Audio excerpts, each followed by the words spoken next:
this. It is a pretty table, though. Mm-hmm.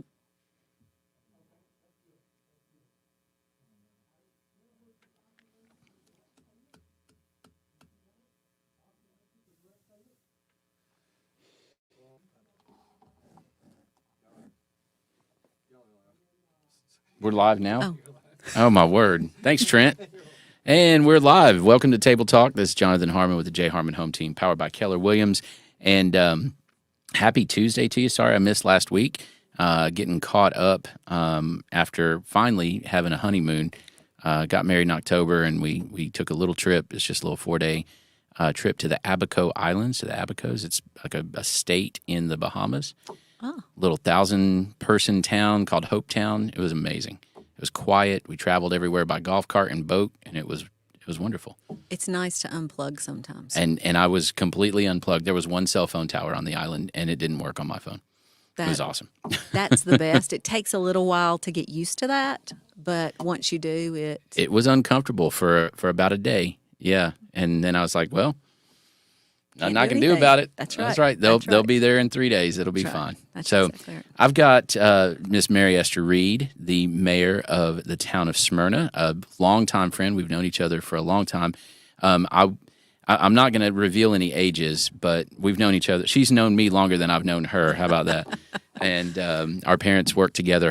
Her dad was my parents' boss for years, 22, 25 years, something like that at Croslands. Yes. So long time. And how long have you been mayor of Smyrna? I've been mayor for 8 years, but I've been on the council since 2003, which is hard to believe. Wow. So quite a while. So in leadership in my hometown for 20 years. 20 years. That's amazing. How does that? Are they getting you anything for like a 20-year anniversary? They're probably going to try to run me out of town, because I kind of gotten to the point that I don't want to stay where, one, I'm ineffective, or two, people start saying it's still her. Yeah. So, but I still have that passion and that burn and that desire to continue to see Smyrna grow and get to be a voice for the citizens of what they want to see happen to our community. So. Sure. When either I don't have it or the people start saying, "Is she still there?" And that's interesting. We were discussing exactly what the topics that we would cover, and this one didn't come up. So I'm going to just dive right in. Go for it. And you're just going to have to be okay That's with it, okay. or tell me to shut up, one or the other. But one of the things that you hear, and you hear it a lot, especially on the national stage, is career politician, all these career politicians, they're just power grubbing, whatever, right? And I just don't see that at the local level. Number one, they don't pay you jack, so it's not about the money. That's true. That's for sure.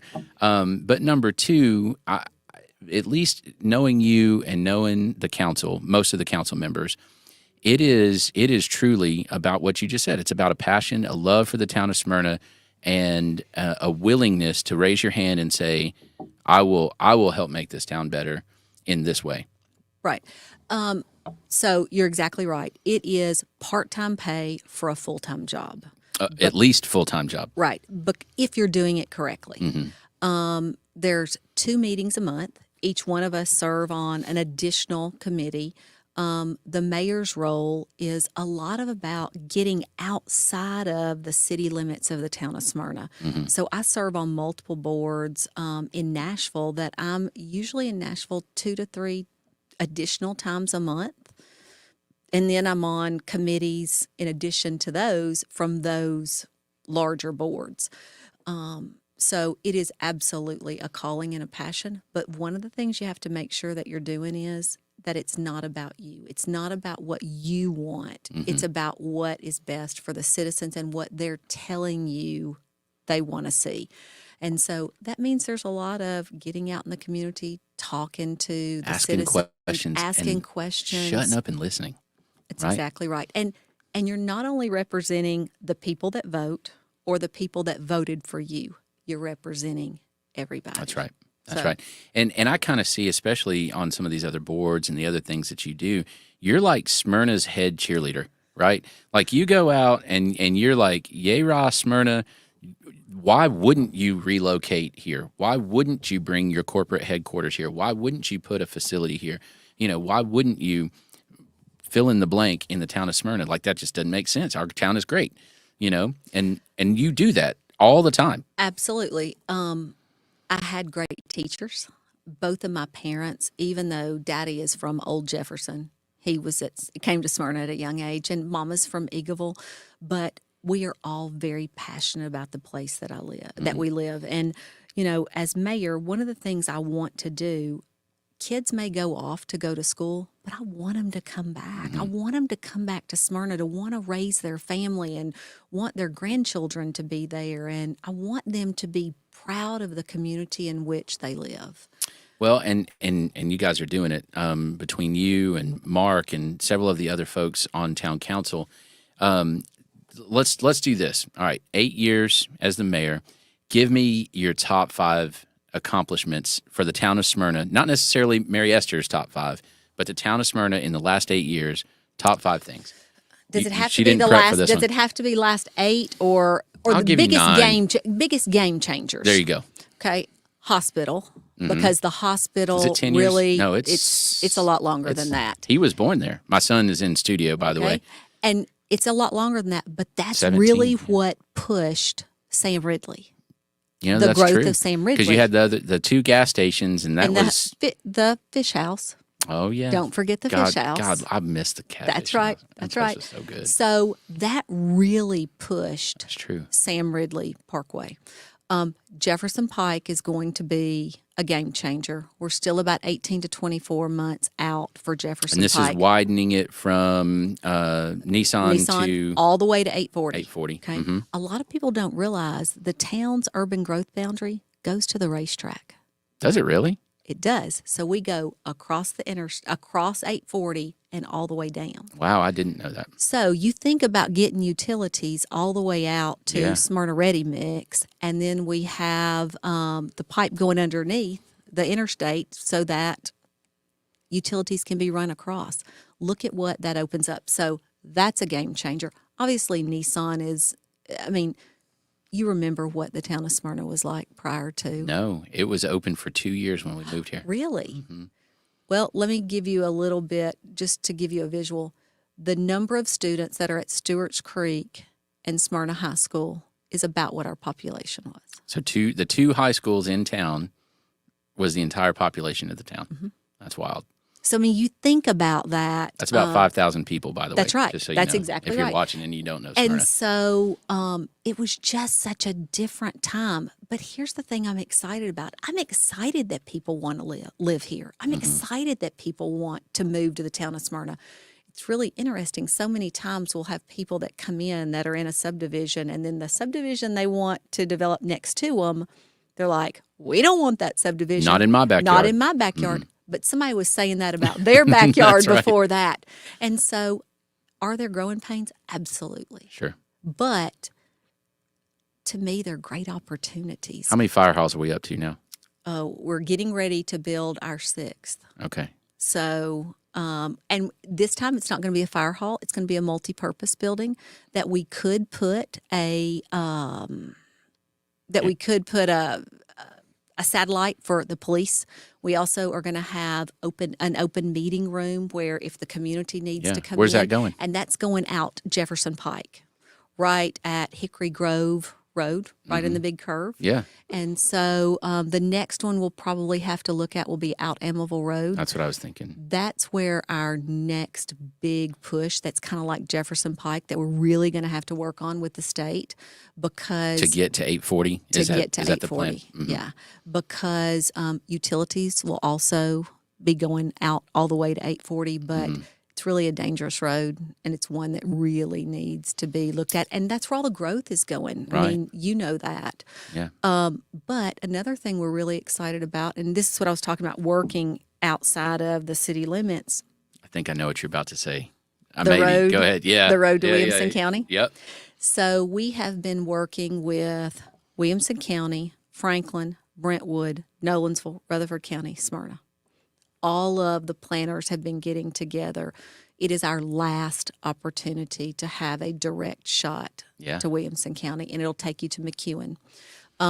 They met. I talked to Bryan last night, and they met yesterday and have come up with the route that they want to do. It has to go on everybody's major thoroughfare plan, because imagine if it's not on the sheet of paper, if you come in to develop a subdivision, you may put it right in the middle. So if it's on all of our major thoroughfare plans, we also will take it to MPO, where all the federal money comes through. That's where we kind of divide that money out. And it'll go on their big plan as well. So who funds that? Does that become a state route, or is it like in pieces and it's managed by? It is in pieces. Each municipality. Each municipality can choose, and a lot of it's already coming this way. But then you also can apply for federal funds, which then has to go through the MPO and go through the TIP and be funded. And so, so where does it go from Smyrna? Where we it's going to go. It's Enon Springs Roads West. Okay. So it's going to go past the Rocky Fork schools. Okay. Then it will continue on till you get to Williamson County. Now, I'm going to be honest with you. I don't know which route Nolensville has chosen, but you go up over where the Lee's property used to be and all the way out. But the other thing that we did is that we have put an overlay plan for that, because our hopes are that now that we've gotten this as on the maps, we can now go to Federal Highway to look at an interchange for the Rocky Fork Road interchange. Been asking for that for decades at this point. But if you really think about it, Federal Highway's job is to keep the interstate moving. Right. Keep it moving. And the more... slows it down. Slows it down. So when we went before, it was because we felt like at the town of Smyrna, we needed another interchange. But in their minds, it was no regional connection. And it wasn't. It really wasn't. So what does this do? This gives regional connection. But the big thing for town of Smyrna is it alleviates traffic on Sam Ridley. Correct. And that was another thing we had to do to even be considered for this interchange, is we had to make sure Amival Road and Sam Ridley were running as efficiently as possible. So we've done that on Sam Ridley. We're in the process now. We've started design on, I know it sounds crazy that it all wasn't one piece, but the old Nashville Highway / Sam Ridley intersection. That's the second piece. So it's already better. Oh, it's significantly better. Oh my gosh! But it's going to be so much better. Yeah. Because you're going to it's going to end up being like the interchange. I mean the intersection at Stonecrest. Oh. Okay. Okay. So you think 2 left turns, and then you'll also have 2 turns coming off of Old Nashville Highway. I mean, off of Sam Ridley onto Old Nashville Highway, going both ways. So it's going to be significantly better. We're probably about a year out from that as well. So, all right. Oh gosh. What about the diverging diamond in Almaville? Is it going to happen? It is going to happen. So I've been on 2 of them officially now, right? The one in Pigeon Forge. You think you're going crazy, don't you? Yeah, it's like, wait, Hickory I'm Hollow. on the wrong side of the road. And then Hickory Hollow. Hickory Hollow. It is. It's so much better. Like if you can wipe what you know and just follow what it's doing, right? And just roll with it, it is so much better. Because that is, I don't know, and I don't know if you know who designed that underpass there, but it's bad. I'd like to beat them. I would too. And I mean, matter of fact, I was on it today to turn to come to work, and you know, both cars are trying to get on the interstate. Terrible. It's awful. And then the traffic backs up when you have Stewart's Creek kids getting in and out. So, but yes, it is a TDOT project. And remember, when they're TDOT projects, who we love working with, but she has to say that. I don't have to say that, just so you know. But they move at their own pace. They do. So, but again, that's a whole area out there. How many wrecks happen in that intersection a week? I'm just curious. I'm sure you know. I'll be honest. I could not tell you off the top of my head, but I would hate to guess. It's several a week. I would think. At least. I would think. Yeah. So, and I hate to say this, it's not a road I have to travel every day. So you know what I mean? For all of us, whatever road it is, we travel every day. It's a thorn in your paw. Yeah. That's exactly right. I So get it. Bryan has gotten to where now he kind of knows my route because I'll call him and I'll be like, did you notice that there's weeds growing in the concrete? Or did you notice the street lights are out? And now he's gotten to where we were leaving a meeting and headed to go to a restaurant, and he was in front of me and we were on the phone, and he said, I've already seen the street lights that are out. I've already written it down because he knew I was going to She's bring referring it up. to Brian Hercules, yes, by the way, sorry. town manager, and just a generally good dude, too. He is a great guy. A lot of people don't realize the town of Smyrna, Murfreesboro, Laverne, and Eagleville are all part-time mayors. And we all have City of Murfreesboro, City of Murfreesboro is a part-time Shane mayor. McFarland is Is a part-time. part-time mayor. That's Yes. crazy, huh? But if you really think about it, we're all in elected positions. We might or might not be good people to manage a budget, but you have professionals that are in that position that run the day-to-day operations in your town managers or your city administrators. And the majority of the time, Jason's is a little bit different in Laverne, but most of the time they do all the hiring, they do all the firing. For Bryan, he has 23 departments that he's in charge of, almost 500 employees. And so the only people the town of Smyrna is in charge of hiring and firing is our town manager and our town attorney. That's it. Wow. But what that also does is that really frees you up to educate yourself and to just represent the people's wishes. Absolutely. Right? And what is best for the town. So you don't have to become an expert at HR policy and an expert at fill in the blank from those 23 different departments. Right. You just need to say common sense, what my constituents want. That's what we're going to do. And it is the responsibility of our team, our department heads, employees. It's the responsibility of that team to educate us. It's their responsibility to bring us the information we need so we can make the best decision that we can make based on the information we've been given. And sometimes we get it wrong. Sure. I mean, there are times, but when we get it wrong, I think the 7 of us that are on council are willing to say, look, we screwed it up. We didn't think about this might be a ramification of this. Let's go back and try to fix it. And yes, and I think what's really cool about the town of Smyrna, the way that you guys operate, the leadership that's there, is that I've heard you do that.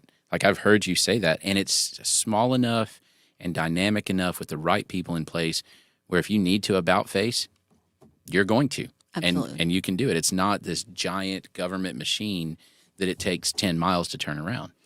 Well, even though we've gone from 4,500 people to 44,000 people. That's crazy, right? It is nuts. One of the goals of the 7 members of the council, as well as the team, is that it still has a small town feel. People want to belong. They want to belong to something. They want to feel a part of something. Their church, the nonprofit, their school, the job they have. And so it is really important to us that they can feel connected in some way to the town, whether it's the Jeff Kush Run or it's Simply Smyrna or it's Depot Days or it's, the Barbecue things we're festival doing. or the fireworks or, all of those things. the fish fry through the Rotary fish fry. Club. There is a way to get involved. Well, I tell people all the time that the town of Smyrna, and now I've kind of stretched it to Rutherford County, is like the world's largest small town.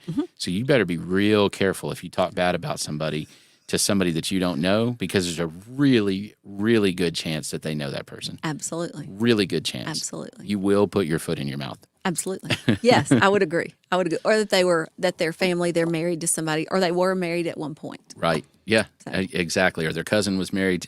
It's Yes. world's largest small town. That's all I'm saying. Exactly. But aren't you glad that's what we're like? I love it. Don't you think that's why so many people want to come be a part of our community? Because they are a part of Yeah. something. I mean, it's nice to be able to know your neighbors. It's nice to be able to get out and go to an event and know a bunch of people. Well, and I'll tell you, Mary Ester, and I don't know, I don't think this is completely attributable to our leadership, but we're going county level, Murfreesboro, all the other municipalities, Smyrna, all of them. We're relatively accepting of new people. Like you get on Facebook and you're going to always have that person. It's like, oh, go home, go away, whatever, right? Whatever. But they're 100% the exception, not the rule. And I know a lot of folks that have transplanted here from all over the place. You know, we like to say all these Californians. Yeah, we've got some folks from California because, quite frankly, it's great to be here, right? And their money that they made out there probably goes further here. A lot further. But it's what I have seen and what I have experienced and what I've been a part of is that even as large as we've gotten, and as much of a core of old Smyrna, old Murfreesboro that there still is, we're very accepting to folks that are relocating. I would agree. If you choose to try to engage, plug in. Yeah. Yes. I will tell you one thing I've learned being on council is communication is key. You and I can have a disagreement, but if I can articulate to you where I'm coming from, and you can articulate to me in a civil way. That's hard for me sometimes. For me sometimes. But if we can do it in a civil way, we still might not agree, but at least we have an understanding of where we're each coming from. And when we do council meetings, especially ones that are pretty heated, that's one thing I say to the people that are getting ready to speak before us. Look, if you're civil, that's all I ask of you. I will give you the opportunity to say what you want to say. But we're all going to do it in a civil way, and maybe we'll each have a better understanding, because I can tell you there have been plenty of meetings I've gone in that I've changed my mind based on what somebody's had to say. Sure.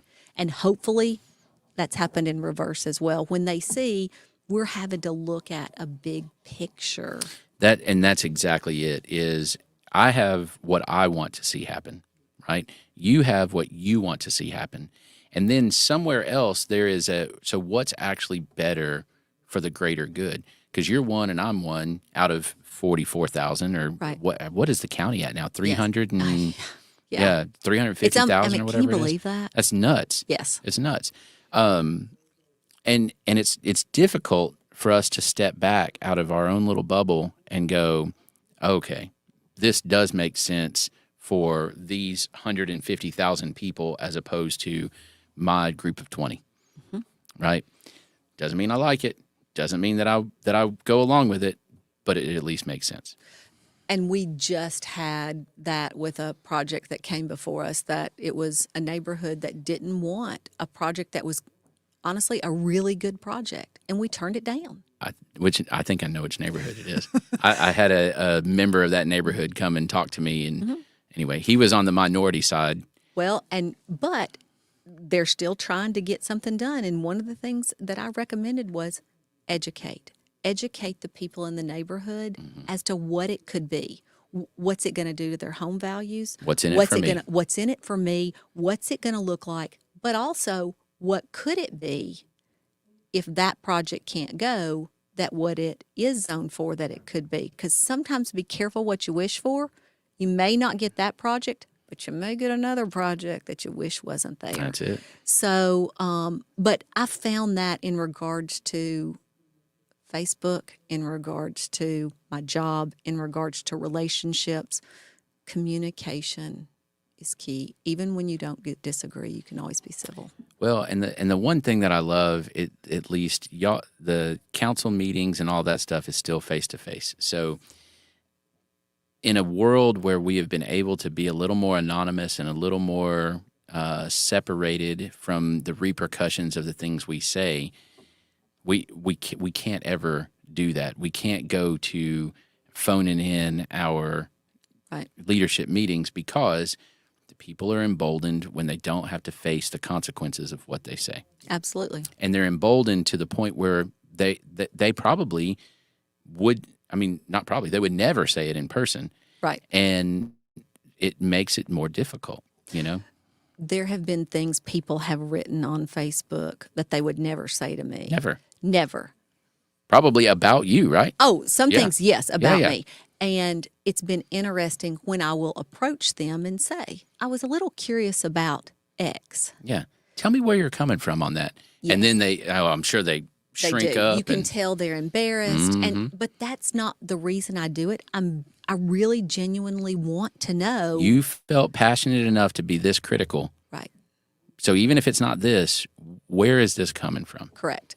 And so whether it's a road or we're getting bombarded about the left turn lane going on to Front Street that's been closed, we would love to have Let me it just open. tell you, I was driving in Smyrna yesterday, and I had to drive up to the U-Haul place and turn into their parking around. lot. And I'm like, I know. do not. Okay, since you brought it up, why is that turning lane gone? Because they would not allow us to leave it open and close lanes. That is a TDOT choice. It is because So what is the appropriate thing to do if I'm coming from Murfreesboro and I'm trying to go to Carpe Cafe? Turn at Enon Springs Road and then go to Hazelwood and turn right. That is a terrible decision. I disapprove of this message. Is that really like right now? Yes. okay? That's going to be your best bet. Is there right now. is there a better solution coming? Like is there? Oh yeah, the turning lane is coming back. Oh, it is. It is. When we get it paved on the edges. So right now we're just waiting. Well, for who are we waiting asphalt. on? That four-letter word. Yeah, I know. You know. Yeah. So once TDOT can make that happen. But just know, Brian Hercules gets worn out not only by citizens but by council members as well. And he then in turn wears out TDOT. So How many tickets have been issued for making you that? know what? I've not asked. I did see a car. I was coming home last night from eating at La Tavola, and there was a car that did it. And I thought, I wonder if the police are ticketing for that or just, Yeah. well, you know. You should turning stand their out there head. like Barney, or not Barney Five, which is Citizens Arrest. Is that Gomer? Gomer Pyle that did that? We're dating ourselves. Yeah. Maybe it was Goober. I can't remember. It was either Gomer or Goober, whatever. One of those guys. Yeah. Okay. Now let's shift gears a little bit. Okay. So part-time mayor, but full-time, lifetime, generational educator. So let's talk about that for a sec. So you have a business here in Murfreesboro, I do. the Learning Circle, right? Had it for 20 years. Wow. I know. And you were a teacher before that. We were just talking. You started at John Coleman. Started at John Coleman. I went to first grade at John Coleman. Miss Boyd was my teacher. Okay. There. It's the only time in my life I ever got my knuckles wrapped with a ruler. With a ruler. Yeah, it was Times bad. have changed, haven't they? Man, not good. That was not good. Yeah, 0 out of 5 stars on that one. So I started at John Coleman, taught kindergarten. Then I went to Smyrna Primary when they built the new wing on and taught kindergarten there at Smyrna Primary. So And what's the Learning Circle now? Because you moved out of education. absolutely into education, stayed in education. So I have a teacher supply store on South Church Street, the Learning Circle. So it is a store for teachers, homeschoolers, parents, grandparents, anything educational that you would need for a classroom. If you teach Vacation Bible School, if you teach at a preschool, or you just want educational toys and games for your child at home. When we went on lockdown, I came in and got some flashcards and some. I mean, we got all kinds of stuff.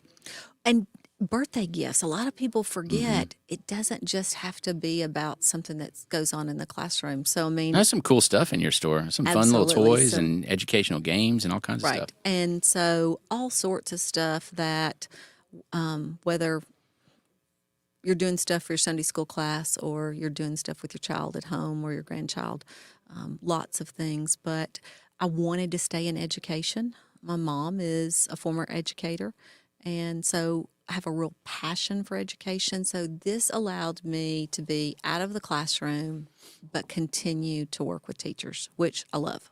Yeah, that's awesome. Well, it's a great store, huge space, lots of cool stuff in there. So if you are a homeschooler or an educator, or like you said, you just want to get some more educational stuff in your house, and you haven't ever been to the Learning Circle, you definitely got to check that out. And we're open 7 days a week. You are? We are, because most teachers, Friday nights, they're kind of done. Saturday, they're doing family stuff, and Sunday, they're like, uh-oh, I gotta go back to school tomorrow. Monday is tomorrow. That's right. And I get a lot of business from kids that are in education at the university. Really? Yes. So, and I'll tell you, one of the biggest services that we offer that people come in for is lamination. So we do quite a bit of lamination. So I tried to get something laminated about a year and a half ago at Staples. always ask for what the price is going to be. Blew my mind what they were charging for that. I mean, We're 75 cents a foot. okay, they were not. Just No, so they're you not. know, they They're were more not. than I double know. that. And I don't bash them for that. I mean, but Well, it's not what ours it's not what they do. It's not their specialty. It's not their specialty, and I will say their mill is thicker. I mean, it's very thick. Ours is a 1.5. It's functional. It's what a teacher or most people would need. So we have tons of people that bring stuff in for lamination. So, I didn't know that. That's yeah, awesome. So there you go. When you fire it up, does it smell bad in the like? You know what? People walk in. The first thing they say is they're like, oh, "It smells like school." You know what I mean? There's only two things that I can think of that remind me of the school smell: the laminator. You know what the other one is? Are you going to say the blue stuff, the Ditto machine? No. I'm dating you The again. the stuff in the bag that was pink that when a kid would throw up. Voban. Oh, Do you remember? oh, that was terrible. Yeah, but it is that Oh, smell it that is. you It never is. It's forget. like, oh, second grader puke today. Yeah. Uh-huh. Mhm. Yeah. That was a big deal. Yeah. Well, they were phasing out the Ditto machine when I was in a mimeograph elementary. machine. That's it. When I started teaching, we Started still doing have that. those. It had the the purple. blue purple stuff. Yeah. Yeah. Jonas is sitting there going, Not "We a just clue. have a copy machine." Yeah. Shut up. You don't even know, man. You don't know. You've right. never had to turn the knob on the film strip either, have you? Mm-hmm. Oh. And he's never had to sit in the closet hoping that your phone cord was long enough so you could have a private conversation. Remember? At the house, yeah. Yes. Oh, we had a cordless phone. We were a little advanced. We had a cordless phone for the better part of. By the time I was talking to anybody that I wanted to have a private conversation, we had a cordless phone. But you're significantly younger than I am. At 52. I wasn't gonna say at that. At 52, it was. I'm not yeah. significantly younger than you then. Less than 10 years. Okay. Yeah. Yeah, I'll be 52 this year. So See? but You're not even 52 yet. So I'm like 8 yeah, years. that's right. Yeah. But you know what? I would not change it for the world. I would not want to have to grow up with technology like it is today. I'd say it all the time. Can you imagine having an Instagram when you were a teenager? I would have been in trouble. Oh all my the time. Lord! And all the time. and you couldn't. I wouldn't be able to. Like people are. You ought to run for an office. I'm like, no. I have no desire for any of that stuff to be drug up. But if it's on social media, it's even worse. And I'm like, yeah. Absolutely not. Tough. So all right. So let's talk teachers for a minute. Okay. I did prep you for this one. You did prep me. You kind of warned me. Yep. So what's the number one thing facing we'll go federal level, okay? So just education in the United States, what's the number one thing, issue? Maybe it's on the horizon, maybe it's in our face right now. What's the number one issue facing education right now? I would say the amount of legislation that's put on teachers on a day-to-day basis of what they're having to face in the classroom. Okay, give me some examples. Examples. They are required to teach X that is regimented and scripted as opposed to being a professional and being able to teach the way in which they think is most effective for the kids that are in their classroom. I would call that an erosion of talent, right? If I have a calling in my soul to educate people, to teach people, then I have a way to do that. Like I have an ability to do that, right? But if I have to follow your scripting, you've cut my legs out. Think about the teachers you had growing up. Did they all teach the same way? No.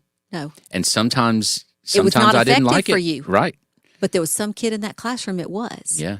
And so each teacher has their own personality. Each teacher has their own way that is effective.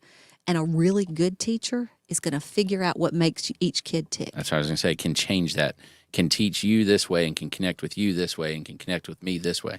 But if I have a scripted thing, I don't get to do that.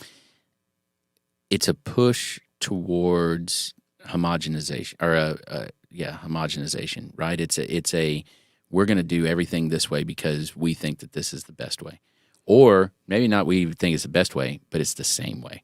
Mm-hmm.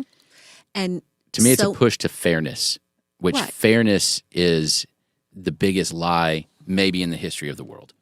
I wouldn't disagree with that, but nothing's fair, and it shouldn't be. No, it should not be. Because you might need more help with math than I do. Right. And I might need more help with English than you do. And that's okay. Exactly. But it's not fair. Well, and so I think teachers get really frustrated that their creativity is taken away from them and their way to be able to teach is taken away. And they feel like everything is teach the test. I don't blame administration for that because it's being pushed down on them. Above them. It's the lawmakers. Mm-hmm. And when I'm in Nashville and I'm talking to them, when they're talking about having more checks and balances for teachers and all, and I'm like, stop. Just wait a second. So, devil's advocate. Absolutely. What's the alternative? Because the flip side of that is there are ineffective teachers, and you don't want a kid to be behind because that kid got this teacher that is just should not be a teacher, right? They got a teaching job because they got the summers off. Like that was their whole motivation, and they're doing a bare minimum and is by far not the majority, right? And it's probably not even a significant minority, but there are some. Right, there are some that do not belong in the classroom. That's right. So if our goal is to raise the overall education of the populace and we want to hold a teacher accountable, because if you don't hold them accountable, you can't get rid of them. Absolutely. If they're terrible, right? How do you do that if you don't regiment to some extent, if you don't have a minimum standard? To me, I think you empower the administration that's within the school, that they have to make sure their teachers are performing, and they have to make sure that they're doing what they're supposed to be doing. But they're also given the authority that if they're not, they're gone. But what if that administrator picks on this teacher and not this teacher? Because, I mean, that's where it all goes to, right? Part of that is life. You know what I mean? Part of it is going to happen no matter. Parker and I just had this discussion about jobs, and look, everywhere you go, there's going to be somebody that's better at something than you are and not as good. So I think it is imperative that administrator, whether it's through coaching, whether it's through peer mentoring, they have got to try to make that teacher the most effective that teacher can be, and not cut their legs out from under them in taking away. But I do think we have to hold teachers accountable. But I think there is a way in which to do that is not the pendulum swung so far that everything is about the test. How many kids come out of high school now that can change a tire, that know about a checkbook? You know what I mean? Some things that are just not going to be on the test. Right. Because there's not room for them on the test. There's not room. I think you were heading down a path that I loved, and I think part of it comes down to trust, right? And I think that the system of checks and balances, the people that are in charge, right, the powers that be above administration, even above like county education administration, even above superintendent, right? They don't trust the people that are at the front lines. So they don't trust the administration to make those calls. They don't trust the teacher to make the call. They don't trust that an English teacher in Smyrna, Tennessee knows how to teach the students in Smyrna, Tennessee, and maybe they don't know how to teach the students in freaking San Francisco, California.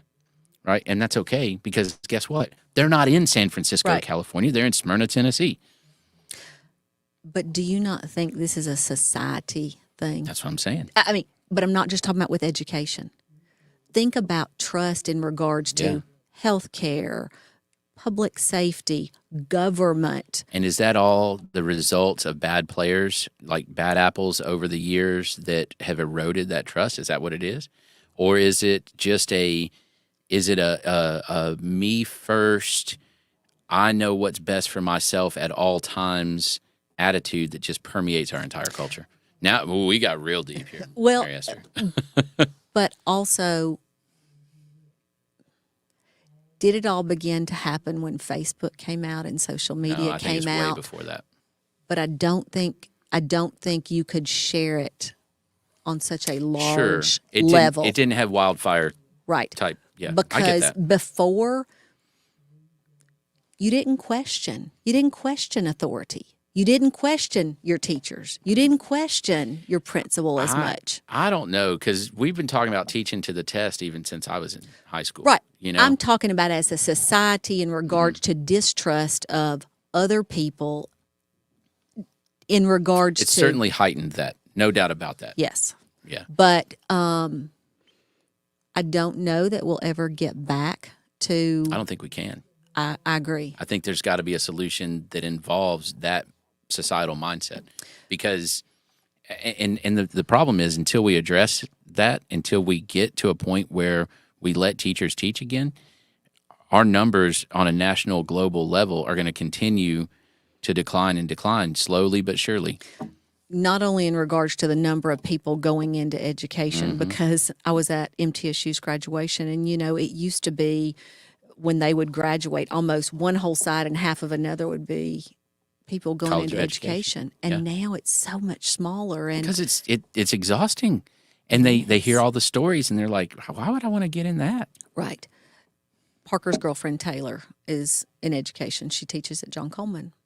And I had a discussion with her, and I said, "Are you sure this is what you want to do?" And you're an educator. And I'm an educator. And you're like, in your mind, you're like, do I talk her out of this? And You know? she said, "It is my calling. It is what I'm supposed to do."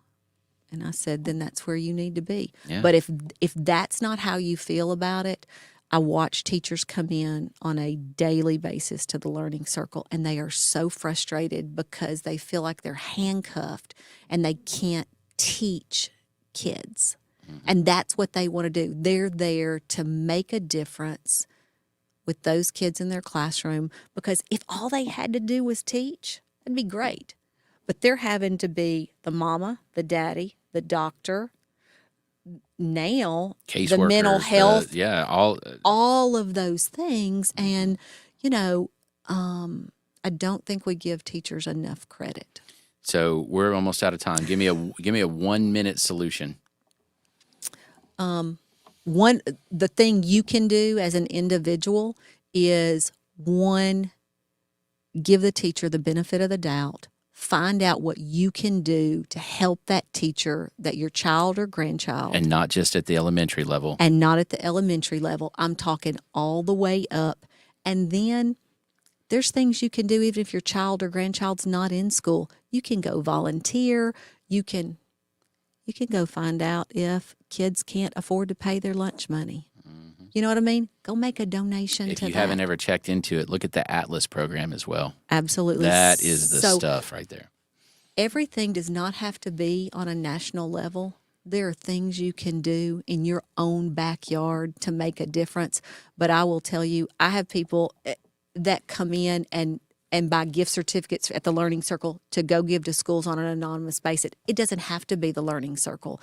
Let them know you appreciate them. Sure.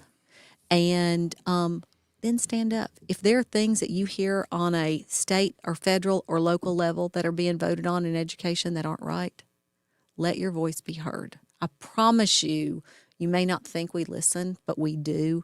And so many times we assume everybody's okay with something because we don't hear from anybody. Yeah. So Silence is acceptance. Silence is acceptance. So we've got a great thing going on in Rutherford County. I agree. And all of the communities. And I just encourage people to get involved, get connected in whatever way they can, because we are all very blessed to live where we do. 100% agree. Speaking of blessing, I left out one thing. We are blessed at Table Talk to have a partner, Mr. Bryan Nale with Primis Mortgage, by the way. Have you ever met Bryan Nale? He's one of my favorite humans. And he sponsors this through Spread the Positive, and he participates in all kinds of things, Spread the Positive. And he's just a generally positive dude. So, Absolutely. do you want to roll the commercial, or do you want me to just talk about Bryan more? Okay. I'll just talk more about Bryan because I love that guy. But if you have anything needs wise in the mortgage industry right now, if you're in a situation where you got a refi, rates are high, it's a little scary, but he can come in and help you do some damage control on that. If you're looking to buy, there's some opportunities right now. I've talked about it a whole bunch in the real estate world. If you're a buyer right now, you're in the best position you've been in probably 4 or 5 years. Absolutely. And the rate thing, we have a saying where we say marry the house and date the rate, because you can always refinance, you can't always get that house again. That's right. And so there's a lot of opportunities there as well. Bryan's got this thing called the bounce back program. When rates go back down, they're going to waive a bunch of their fees. So it's pretty cool way to do that. But yeah, that's it. So Mary Ester Reed, mayor of the town of Smyrna, and also the owner, proprietor of the Learning Circle over on Church Street, and just a generally good human as well. So Thanks. I appreciate your time very much. I always enjoy getting to sit down and talk with you. Well, sometimes with me, maybe. Always. I don't know. Always. But if you do have any questions for Mayor Reed, if there's something that you'd like to know, put it in the comments. I'll make sure she gets it and can get in touch with you. If you have any real estate needs, give me a shout. If you want to help spread the positive, give my boy Trent a shout as well. And also, I don't know if you watch this regularly, we're in a cool studio. It's To the Moon Productions. It's another studio that we're able to work with, and there's all kinds of cool stuff going on. So if you're interested in having a podcast or supporting a podcast or whatever, definitely give Trent a shout. Guess that's it. You got any parting words? Thanks so much. I appreciate you. Appreciate it. And you guys have a good rest of the week. We'll talk to you again real soon. Thanks.